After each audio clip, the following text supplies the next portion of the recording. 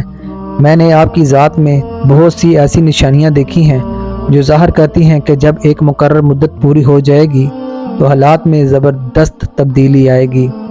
اس وقت آپ ہمارے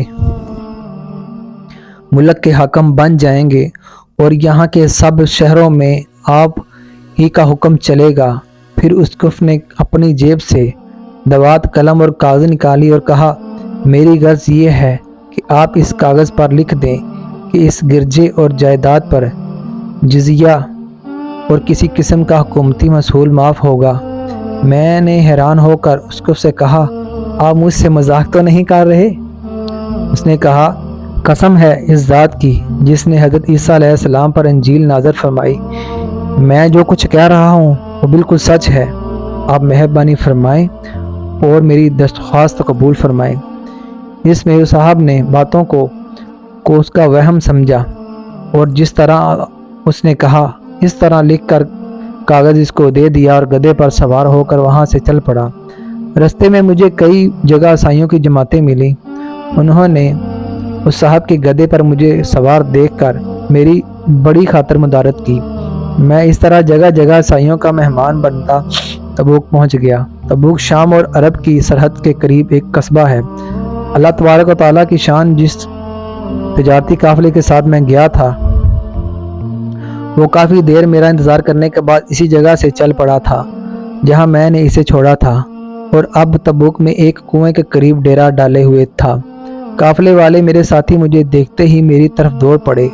وہ مجھ سے مل کر بہت زیادہ خوش ہوئے اور کہنے لگے، اے عمر بن خطاب، ہم لوگ تمہارا انتظار کر رہے تھے، بلکہ بالکل مایوس ہو گئے تو ہم نے اس مقام سے کوچ کر دیا جہاں تم واپس دمشق گئے تھے، مگر تمہارے بارے میں ہم سخت پریشان تھے۔ یہ تو بتاؤ اتنے دن تم نے کہاں گزارے؟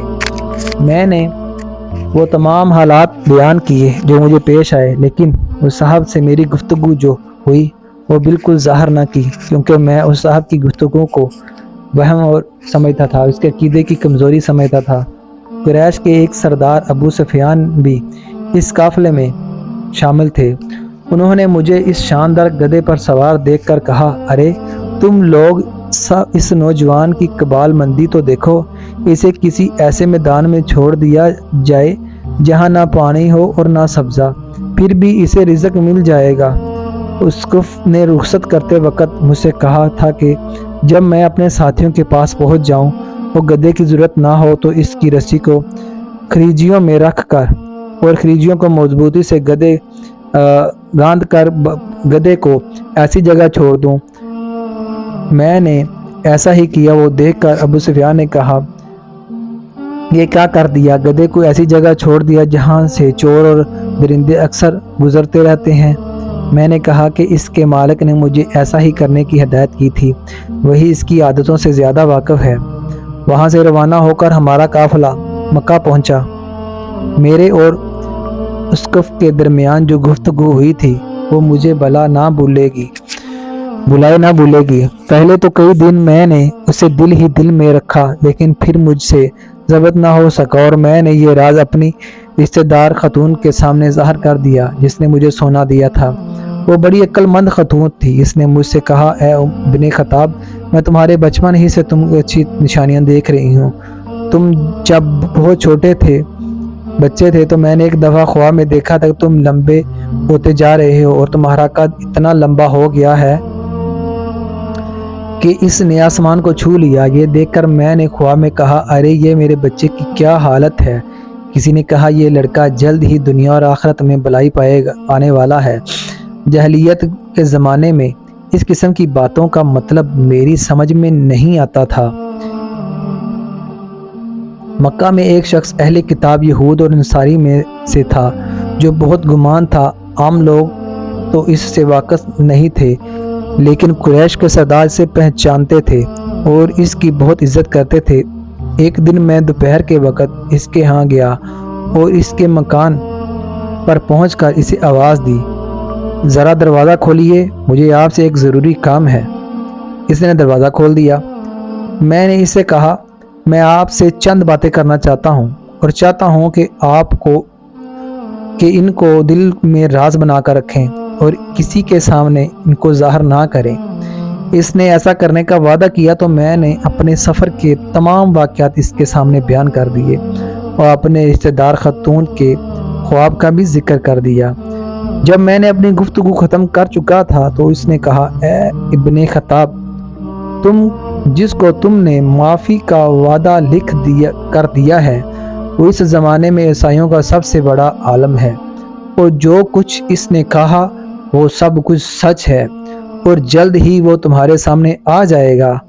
یہاں تک تمہاری رشتہ دار خاتون کے خواب کا تعلق ہے تو اس سے بھی ظاہر یہی ہوتا ہے کہ مکے میں ایک بہت بڑا انقلاب آئے گا، زمانہ ایک نئی صورت اختیار کرے گا اور آنے والے زمانے کے ساتھ آسمان و زمین بدل جائیں گے۔